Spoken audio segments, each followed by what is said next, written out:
जेव्हा आम्ही गावी गेलो होतो, तेव्हा मम्मीने माझ्या मामाच्या घराच्या बाहेर शेवग्याच्या झाडावरून हा शेवग्याचा पाला तोडून आणला. Hello guys, welcome back to my लेकी चॅनल.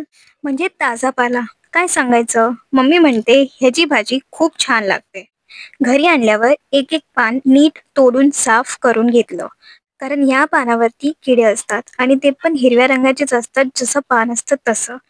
छान साफ वगैरे करून झाल्यावर त्याला मिठाच्या पाण्यामध्ये एक अर्ध्या तासासाठी ठेवलेलं. त्यानंतर त्याला परत पाण्याने छान व्यवस्थित धुवून घेतलं.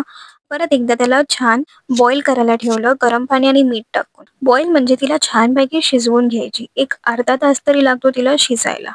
आणि एक शिजल्यावर तुम्हाला तिचा कलर थोडा वेगळा दिसेल. शिजवून झाल्यावर तिचा कलर वेगळा दिसतो. तर तुम्हाला तिचा कलर वेगळा झाल्यासारखा वाटला की गॅस बंद करायचा. तिला पाण्यातून बाहेर काढायची, पाण्यातून नितळून घ्यायचं आणि एका साईडला ठेवायची. त्यानंतर एका तव्यामध्ये कांदा, तेल टाकून थोडंसं असं भाजून घ्यायचं कांद्याला. आणि त्यानंतर जी भाजी आपण साईडला काढून घेतली आहे, तिच्यामध्ये हळद आणि मिरची पावडर टाकून कोट करायचं त्या भाजीला.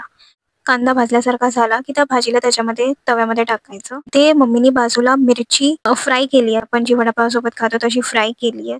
बाजरीची भाकरी आहे. भाजी झाल्यासारखी वाटली की गॅस बंद करून घ्यायचा आणि छानपैकी प्लेटिंग करून घ्यायची. आपण इथे प्लेटिंग करणार आहोत बाजरीची भाकरी, मिरच्या आणि ही भाजी. तुम्ही कधी ही भाजी ट्राय केली आहात का? आणि कशी वाटते तुम्हाला ही भाजी, नक्की कमेंट करून सांगा. आणि हो, बडी गिफ्टची सिरीज लवकरच येते. मला ही व्हिडिओ कशी वाटली नक्की कमेंट करून सांगा. थँक्यू.